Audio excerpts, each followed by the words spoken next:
दिनेश यादव गए थे। कोई बात नहीं, इतना बड़ा भी नाम बोलने वाला भगवान एमसी जी, डॉक्टर भगवान जी, हाँ डॉक्टर राहुल जी मधु का साथ बैठे हैं। राम राम भाई। अच्छा दोनों मीडिया वाला बहुत बढ़िया। और भाई अरुण प्रधान भी खड़े हैं वाल्मीकि समाज के, भाई सत्य भी खड़े हैं भाई, बहुत बढ़िया भाई। सारे राम राम भाई, राम राम ताऊ जी, चाचा जी, वेदनारायण जी भी बैठे हैं भाई, राम राम आपने भी। सम्मानित मंच, सामने बैठे बुजुर्गों, नौजवान साथियों, प्यारे बच्चों, माता शक्ति भाई, जहां हर छोटा भाई ने प्रचार जल्दी में करने भतीजा हमारा कांग्रेस प्रत्याशी जो है उसने नींद जल्दी आवा है। देखो मुकाबला बराबर का नहीं होगा तो आनंद नहीं आएगा, इसलिए दो चार मारे में छोड़ के उठ के प्रचार को लग जाए, मुकाबला बराबर में आ जाए, बहुत पीछे चल रहा है। भारत माता की वाल्मीकि चौक पर गई है, मैंने राहुल मकर कराने की बात करी, ताकि को निकली। भारत माता की बहुत बढ़िया। साथियों, ये चुनाव जो है सबसे पहले आपने ये समझना है कि आम चुनाव नहीं है पहले की तरह। आज 10 साल से राशि बिल्कुल शांति प्रिय है, कहीं कोई दंगा फसाद नहीं, कहीं किसी का झगड़ा नहीं, व्यापारी लेट तक दुकानें चला रहे हैं, बहन बेटियां फुहारा चौक, निशांत मलिक द्वार और गीता चौक पे 11-11, 12-12, 2-2 बजे तक भी जाके सेल्फी ले पा रहे हैं। ऐसा शहर तो वासी है, 12 बजे बाद भी सेल्फी ली जा सके हैं। और दूसरी बात, काम के मामले की बात नहीं, आज कांग्रेस प्रत्याशी से मैं एक बात पूछना चाहता हूं आपके माध्यम से, बोल रहा हूं माता की जय बोलो, आज तो भूल गए थे हम। आज कांग्रेस प्रत्याशी किस मुंह से वोट मांग रहा है आपसे, क्या बनना चाहता है? विधायक, विधायक बनकर सरकार में आना चाहता है? पहला किस्मत वाला इंसान था ये, जो चुनाव हारने के बाद भी राज में था 4.5 साल। आपको पता है क्या सबको? राहुल मक्कर 4.5 साल राज में था, 16 महकमे, दुष्यंत चौटाला डिप्टी सीएम। इस चौक, ये चौक पे जरा पड़ोस में पड़ता हुआ उसके बिल्कुल नजदीक है भाई के। कोई एक भी मेरी माताएं बैठी है उधर, इधर बैठी है, 16 महकमे होने के बावजूद, डिप्टी सीएम उसका अपना होने के बावजूद, 80 और उसके पड़ोसी होने के बावजूद, कोई एक भी आदमी आगे बागे बता दो कि 4.5 साल में राहुल मक्कर ने कोई एक काम किसी का किया? काम करना दूर की बात, 4.5 साल में किसी से पूछने आया हो? पूछने की दूर की बात, 4.5 साल में गलती से थारी गली में भी आया हो? कोई एक आदमी बता दो। तो आज विधायक का चुनाव लड़के और विधायक बन के क्या करोगे जब आपसे इतना बड़ा राज होने के बावजूद? क्या कह रहे हो? पार्टी की कोई एक नाम ही नहीं सुना। और दूसरी बात, काम नहीं करेगा तो आज भी वोट मांग रहा है ना, आज भी अगर वोट मांग रहा है तो वोट कैसे मांगे जा रहे आपको पता है? भाइयों, मैं तो आपसे यही कहना चाहूंगा कि मुझे एक मौका दे के तो देखो। साथियों, मौका देने के बाद में क्या देखेंगे भाई? जब मौका दे दिया बस दिखाएंगे, देखिए जिधर मुंह के काम कर रहे हैं कोई इशारा इसको नहीं ले सकते ना भाई, हम तो पहले देख लेंगे, लेकिन बिना मौका नहीं देखने के रोड दिखा दिया अगर मौका देने का कोई मतलब नहीं। इतना बड़ा रिस्क नहीं उठा सकते थे वो देखने के लिए। और भाई 6 महीने तो पोस्टरा देख लेंगे, इतने दोबारा वगैरह चिपका रखे, और वैसे भी बाहर दिखने का आदमी भी को नहीं, पोस्टरों में दिखने का है वैसे भी। साथियों, मैं तो हर बार कहता था कि जो भाई आपके बीच में है, कई मंचों से मैंने बोला है, 11:30 बजे जो आदमी सोता उठेगा वो आशी की बजाय की सीट चलाओ लगे, सच्चे बताओ। और भाई दूसरी बात, एक भी काम पूरे दिन में एक भी भाषण में बताया हो कि मैं गोल कोठी की ये समस्या उठाऊंगा, मैं वाल्मीकि चौक की ये समस्या उठाऊंगा, मैं खट्टी मोहल्ले की ये समस्या उठाऊंगा, मैं फलाने समाज की धर्मशाला बनाऊंगा, मैं फलाने समाज का कम्युनिटी सेंटर बनाऊंगा। एक भी वीडियो में अगर कहीं ऐसा कुछ बोल रहे हो, आपके काम की बात कर रहे हो, तो मैंने बता दो। अगर तुम भगवान ना करो बन जाओ और हम काम मांगने जाओ, वो जाती है धर्म रखेगा तो यह बात तो मैंने कही कौन थी? आप जो भी काम मांगोगे ना, मैंने ये बात बोली नहीं थी, क्योंकि बोलने तो एक ही बात है कि मैंने मौका दे दो, तो इसलिए ये काम करने वाली नीयत नहीं है। एक बात और बता देता हूं, विनोद राणा जी एक्सपीरियंस वाले आदमी है, चलते हुए काम है, बहुत से ऐसे काम है जो आज उन्होंने चालू करा रखे हैं, और इनको जैसे ही बढ़ाएंगे, अब की बार ये 20 गुना पावर के साथ कैबिनेट मंत्री बनने जा रहे हैं। इनका हर ट्रैक रिकॉर्ड इनको कैबिनेट की तरफ लेके जा रहा है, हर सिचुएशन में। क्योंकि अपनी बार से मैं गया नायब सैनी से मिलने, तो नायब सैनी ने मुझे वादा दिया है कि नरेश भाई आपके विधायक को आपकी बार कैबिनेट का मिनिस्टर बनाने का काम करेंगे। साथियों, हमने इस बात पे गौर करना है कि हाथी का विकास कैसे होना है। आज कांग्रेस वाले मुझे कहते हैं कि नरेश तो हाथी को काशी बनाने चला था, भारतीय जनता पार्टी में चला गया। भाई कांग्रेस में जाने से जब काशी बन सकती है तो भारतीय जनता पार्टी भी क्यों नहीं बन सकती भाई? और काशी बनाने का संकल्प तो आपके भाई ने लिया है, कांग्रेस और भारतीय जनता पार्टी तो लिया नहीं। और विधायक जी अब केवल मिनिस्टर बन जाएंगे, मनोहर लाल जी खट्टर सेंटर में मिनिस्टर है, 2,000 करोड़ में वहां से भी हमेशा जाएंगे क्योंकि रोड नजदीकी है वो। और नायब सैनी जी मुख्यमंत्री जो है, उनके हाथी में सीधी निगाह है, उन्होंने मुझे बुला के वादा किया है कि आपका जो संकल्प है हाथी को काशी बनाने का, उसका हम बजट देंगे और आप भाग से बनाना। जो कांग्रेस 5 दिन 15 दिन अपने वादे पे नहीं रही कि हम जेजेपी और बीजेपी के नेताओं को टिकट नहीं देंगे, सर्वे से टिकट देंगे, वो वादा पूरा नहीं कर पाई। जेजेपी से आए राहुल मक्कर को टिकट दे दी। और वो आदमी मेरे से सवाल पूछते हैं, पत्रकारों को बोलते हैं, राहुल जो हमारा भतीजा है, कि पता नहीं अभी तक तो कांग्रेस में था, बीजेपी में चले गए। भाई और देसी छात्र तो बोले छालनी भी क्यों बोले हैं? आप तो खुद जेजेपी में से आए हो, आप तो ये मत पूछो ना मैं किसी पार्टी में था ना किसी पार्टी में गया था।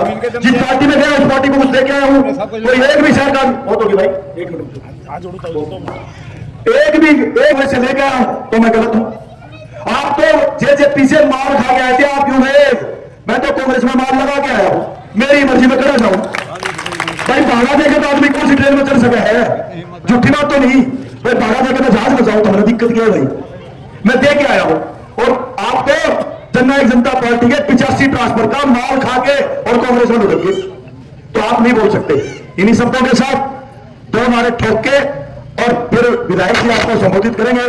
जीतेगा भाई जीतेगा, जीतेगा भाई जीतेगा। बहुत बहुत धन्यवाद। भाई नरेश यादव, भाई नरेश यादव, विनोद भेड़ा। मैं प्रार्थना करूं, जिनका आप बड़े लंबे समय से इंतजार कर रहे हैं, विधायक विनोद भेड़ा जी आए, आपसे वोटों की अपील करें। भेड़ा जी को जय श्री राम, भेड़ा जी को जय श्री राम। विनोद भेड़ा जिंदाबाद, जिंदाबाद, जिंदाबाद, विनोद भेड़ा जिंदाबाद, जिंदाबाद, जिंदाबाद, विनोद भेड़ा जिंदाबाद, जिंदाबाद, जिंदाबाद। भारत माता की, भारत माता की। जितने लोग हैं इतनी ऊंची आवाज नहीं आ रही हमारे तो, हम तो चलते चलते चलते चलते थक जाते हैं। आप तो पहली बार बैठे हो, हमारा कई दिन से काम चल रहा है, हम नहीं थके, आप क्यों थके नहीं जल्दी? थोड़ा जोर से, थोड़ा कर्म चेक करते हैं आपका। भारत माता की, भारत माता की। भारतीय जनता पार्टी जिंदाबाद, भारतीय जनता पार्टी जिंदाबाद, नरेंद्र मोदी जिंदाबाद, नरेंद्र मोदी जिंदाबाद, नायब सैनी जिंदाबाद, नायब सैनी जिंदाबाद, मनोहर लाल जिंदाबाद, मनोहर लाल जिंदाबाद। जय श्री राम, जय जय श्री राम। आज की इस नुक्कड़ सभा में उपस्थित जो मेरे साथ कंधे से कंधा मिलाकर के चल रहे हैं और जिन्होंने भारतीय जनता पार्टी में शामिल होकर के मुझे विशेष बल प्रदान करने का कार्य किया, ऐसे हमारे अजीज भाई नरेश यादव जी, यहां उपस्थित आपके पार्षद भाई सुनील मंत्री जी, यहां हमारे वार्ड नंबर 4 से पार्षद भाई अजय सैनी जी, भाई प्रवीण जी, सुभाष कनीजा जी, श्री रामनाथ वासुदेवा जी, श्री रोहतास जी, प्रेम सैनी जी, अशोक डालिया जी, सामने बैठे कृष्ण मदान जी, सुरेंद्र राजपाल जी, वेद नारायण जी, दिनेश भाटिया, दिनेश भूटानी जी, अजय जी, बख्शी ठकराल जी, संजय धमीजा जी, बंटी भाटिया जी, बंटी भाटिया अपने ये बच्चे हैं भाई, इनके पिताजी श्री मदन गोपाल भाटिया ने बड़ी सेवा करी है ना, बतौर पार्षद एक सेवादार व्यक्तित्व था उनका, और मेरे वो सपोर्टर भी थे। आज बंटी भाटिया के नाम से उनकी भी याद आ गई। उपस्थित सभी अपने वो बत्रा जी नहीं नजर आए, आत्म प्रकाश बत्रा जी, अच्छा बोला अच्छा आत्म जी बीमार है, काला मजोका जी, नवदीप जी, जयदीप जी, अच्छा सारे कहाँ बैठा नवदीप, हाँ मुकेश जी, डॉक्टर बलवान जी, राजेंद्र दुआ जी, डॉक्टर खुराना जी, सम्मानित सभी साथियों और मेरी अति सम्मानित माताओं बहनों, बुजुर्गों और प्यारे बच्चों, आप सभी जानते हैं आने वाली 5 तारीख को हरियाणा में विधानसभा के चुनाव हो रहे हैं, और आपने भी हांसी विधानसभा क्षेत्र हरियाणा की विधानसभा चंडीगढ़ भेजना है। 2019 में भी मैं आपके बीच में आया था, आपने थोड़ा भरपूर प्यार, समर्थन, आशीर्वाद देकर के मुझे हरियाणा की विधानसभा में भेजा था। आपने जो दायित्व मेरे जिम्मे लगाया, जो ड्यूटी मेरे जिम्मे लगाई, मैं समझता हूं मैंने अपने दायित्व का पूरा निर्वाह किया। रात के 12 बजे भी आपने आवाज लगाई तो रात के 12 बजे आपके बीच में खड़ा मिला। आपने मेरे को कोई समस्या बताई तो उसकी समस्या का समाधान का कार्य किया। आपने कोई विकास का कार्य बताया तो विकास करवाने का काम किया।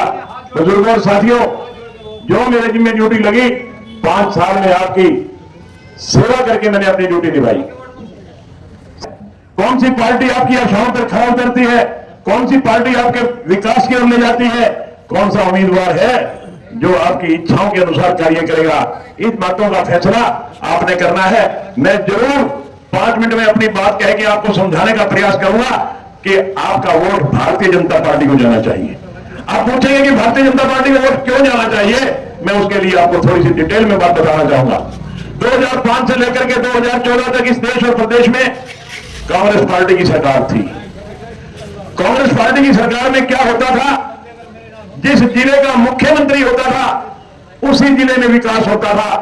रोहतक के मुख्यमंत्री थे भूपेंद्र सिंह हुड्डा, जितना स्टेट का बजट होता था 50% से ज्यादा बजट रोहतक में लगता था, और बाकी सारे हरियाणा में 50% बजट। एक जिले में आधा पैसा और 21 जिलों में आधा पैसा। ना इंसाफी थी, इलाकावार की बात थी, और नौकरियों का भी यही सिलसिला था। नौकरियां, सरकारी नौकरियां लगती थी। मान लिया सर्विस सिलेक्शन कमीशन ने 2000 नौकरियां निकाली, नौकरी खर्ची और पर्ची में चलती थी, नौकरी सिफारिश पे चलती थी, नौकरी एमएलए, एमपी, मंत्री और मुख्यमंत्री लगाते थे। इसलिए क्योंकि मुख्यमंत्री सरकार का होली सोली इंचार्ज होता है। अगर 2000 नौकरियां लगती थी, 1000 नौकरी अकेले रोहतक में लगती थी और 1000 नौकरियां पूरे 21 जिले में लगती थी। ऐसी नाइंसाफी, ऐसा जातिवाद, ऐसा इलाकावाद, ऐसा भाई भतीजावाद कांग्रेस पार्टी की सरकार में होता था। 2014 में इस प्रदेश में भारतीय जनता पार्टी की सरकार बनी। मनोहर लाल जी इस प्रदेश के मुख्यमंत्री बने। मुख्यमंत्री बनते ही उन्होंने एक नारा दिया, सबका साथ, सबका विकास, हरियाणा एक, हरियाणवी एक। यानी कि कोई भेदभाव नहीं, सबका साथ होगा, सबका विकास होगा, पूरे हरियाणा में एक समान विकास होगा। कोई जातिवाद नहीं चलेगा, कोई इलाकावाद नहीं चलेगा, कोई भाई भतीजावाद नहीं चलेगा।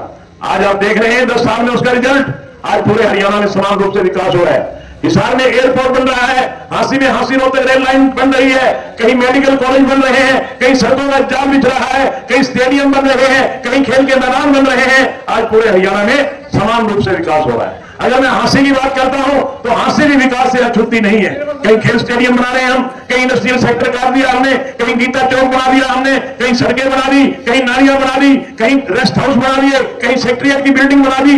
इतने विकास कार्य हांसी में हुए हैं कि आज हांसी खुद अपने मुंह से बोलता है कि हांसी बदला बदला नजर आता है। साथियों, एक तो वो सरकार थी जो केवल और केवल जातिवाद की सरकार थी, इलाकावाद की सरकार थी। एक ये सरकार है जो पूरे के पूरे हरियाणा में समान रूप से विकास करवा रही है। बुजुर्गों साथियों, फैसला आपने करना है, कौन सी पार्टी अच्छी है, कौन सी सरकार अच्छी है। मैं समझता हूं आज बिना खर्ची, बिना पर्ची, योग्यता के आधार पर नौकरियां लग रही हैं। आज किसी एमएलए के पास जाने की जरूरत नहीं, आज किसी एमपी के पास जाने की जरूरत नहीं। जो काबिल होगा, जिसकी मेरिट होगी, उसकी नौकरी कोई खा नहीं सकता, और जिसकी मेरिट नहीं होगी उसकी नौकरी कोई लगा नहीं सकता। ऐसा सिस्टम भारतीय जनता पार्टी ने किया। बुजुर्गों और साथियों, भारतीय जनता पार्टी ने गरीब के उत्थान का काम किया, गरीब को ऊपर उठाने का काम किया है। आज 80 करोड़ लोगों को भारतीय जनता पार्टी की सरकार मुफ्त में राशन दे रही है, मुफ्त में। आज हमारी बहनों को गैस का सिलेंडर 500 रुपए में मिल रहा है। आज 5 लाख रुपए तक का इलाज भारतीय जनता पार्टी की सरकार फ्री में करवा रही है, एक पैसा विदाउट एनी कॉस्ट। 5 लाख रुपए तक का इलाज भारतीय जनता पार्टी की सरकार करवा रही है। और नायब सिंह सैनी ने एक बात और कह दी, सरकार आते ही 10 लाख तक का इलाज फ्री कर दूंगा, 10 लाख तक का इलाज। यानी कि भगवान ना करे कोई बीमार हो जाए, 10 लाख रुपए तक का इलाज बिना एक पैसे दिए इलाज करवा के वापिस आ जाएगा। साथियों, आज हमारी माताएं बहनें बैठी है यहां, इनके लिए भी बड़ी घोषणा कर दी नायब सिंह सैनी ने। सरकार बनते ही हर मेरी माता बहन को, हर मेरी बेटी को जिसकी उम्र 18 साल से ज्यादा होगी, हर महीने उसके बैंक अकाउंट में 2100 रुपए डालने का काम भारतीय जनता पार्टी की सरकार करेगी। ऐसी ऐसी नायाब योजनाएं भारतीय जनता पार्टी की सरकार ने दी है। और कांग्रेस पार्टी क्या करती थी? कांग्रेस पार्टी भ्रष्टाचार करती थी। मैं समझता हूं कि मैं भी कांग्रेस पार्टी में था, मैं कांग्रेस पार्टी में एमएलए भी रहा, मैं कांग्रेस पार्टी में सीपीएस भी रहा।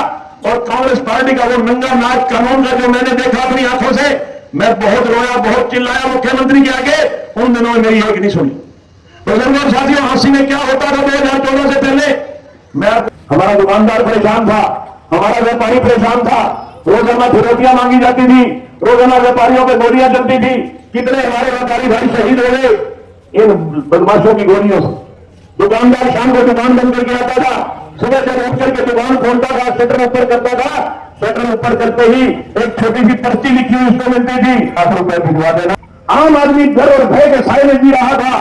बुजुर्गों और साथियों, रिकॉर्ड की बात है, हमारे फांसी से कई व्यापारी भाई, कई दुकानदार परेशान होकर के, तंग होकर के पलायन करके चले गए, फांसी छोड़कर चले गए।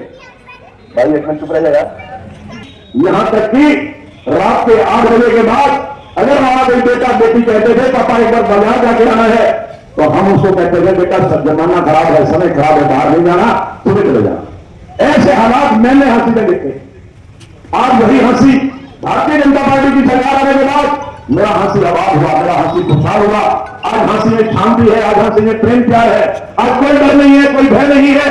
आज हमारी बहु बेटियां, भाई भी रात के 11:30 बजे कहीं से आता हूं मैं, मेरे को बड़ी खुशी होती है जब तिकोना पार कर निकलता हूं। हमारी बहु बेटियां रात को 11:30 बजे खाना खा के सड़क पे घूम रही होती है, कोई कुल्फी खा रहा होता है, कोई आइसक्रीम खा रहा होता है। मुझे बड़ी खुशी होती है कि आज मेरे हंसी में कोई डर नहीं है, मेरे हंसी में कोई भय नहीं है, मेरे हंसी में लोग बड़ी शांति पूर्वक जी रहे। भगवान ना करे इनकी सरकार दोबारा आए और हमें वो दिन देखने पड़े। इसलिए मेरा नम्र निवेदन है हाथ जोड़ करके इस हंसी की शांति बहाल रहे, हंसी में कोई डर भय ना हो, हमारे बच्चों को कोई सताए नहीं काम ना कर पाया हो। आप और हम भाई बहन हैं, आप और हम भाई भाई हैं। एक दूसरे को उलाना जोड़ेंगे, एक दूसरे को बैठ के समझा लेंगे। इतना बड़ा फैसला लाने में ना कि 5 साल तक पछताना था।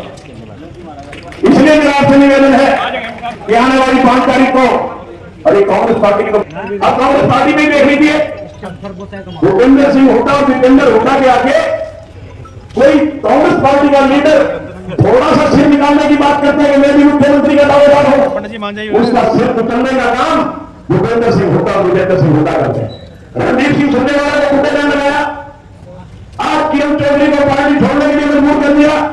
आज शहजादी के लिए जितने शब्द इन्होंने बोले हैं वो अपने कानों से सुन नहीं सकते, मुंह से बोल नहीं सकते। कैसे शर्मनाक शब्द इन्होंने शहजादी के लिए यूज किए। अशोक तंवर को पार्टी छोड़ने के लिए मजबूर कर दिया। साथियों, बात यही खत्म नहीं होती। दीपेंद्र हुड्डा जो बापू बेटा आज मुख्यमंत्री पद के दावेदार बने बैठे हैं, इनसे मनोहर लाल बतौर सीएम बर्दाश्त नहीं हुआ, पूरे हरियाणा को गिरवा दिया। सिर्फ इसलिए कि मनोहर लाल मुख्यमंत्री क्यों है, सिर्फ एक बार और कोई कारण नहीं। साथियों, दीपेंद्र हुड्डा ने तो यहां तक कह दिया ये छत्र पत्र जहां से आए हैं वापिस मार देंगे। क्या ईमानदार के बताओ, हमारे समाज के इतने बड़े मुखिया आदमी के लिए यह कह सकता है? उसने मनोहर लाल खट्टर को नहीं कहा, साथियों, उसने हमारे पूरे समाज को कहा कि जहां से तुम आए वहीं वापस भेज देंगे। ऐसे अपशब्द यूज जो हमारे समाज के लिए करता है, वो या उसकी पार्टी, हमें हम लड़ाकू नहीं है, मगर हम समझदार जरूर हैं। हम जो हमारा अपमान करता है, जो हमारे खिलाफ कोई गलत शब्द यूज करता है, हम उसको गोली नहीं मारेंगे, हम उसको लाठी नहीं मारेंगे, मगर वोट की चोट मार करके उसको सदा सदा के लिए सजा देंगे।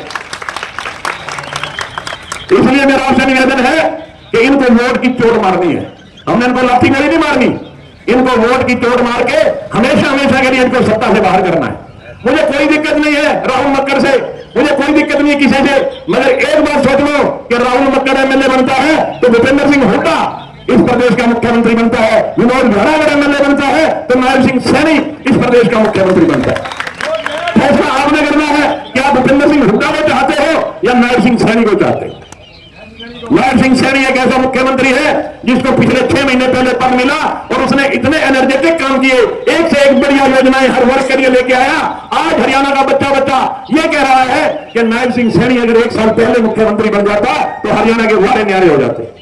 आज मैं और हमारे भारतीय जनता पार्टी के सभी साथी आपसे अपील कर रहे हैं कि नायब सिंह सैनी एक बड़ी आदमी है, इसको टाइम 6 महीने नहीं मिला, इसको टाइम मिला 3 महीने, क्योंकि 6 महीने का टाइम था, 2 बार आचार संहिता लग गई, 3 महीने काम करने का टाइम मिला है। आज हमें चाहिए कि अगर इतना अच्छा मुख्यमंत्री है, हमें उसको 5 साल का समय देना चाहिए। हम 5 साल का समय देना समय 5 साल का नायब सिंह सैनी को। इसलिए साथियों, मैं ज्यादा कुछ ना कहता हुआ आपसे अंत में यही निवेदन करता हूं, 5 तारीख को सुबह उठकर अपना एक एक वोट कमल के फूल का बटन दबा करके, नवरात्रे चल रहे हैं, सबसे कह रहा हूं, नवरात्रे लक्ष्मी माता के होते हैं और लक्ष्मी माता जब प्रवेश करती है तो लक्ष्मी माता किस पे बैठ के आती है? कमल पे बैठ के आती है ना।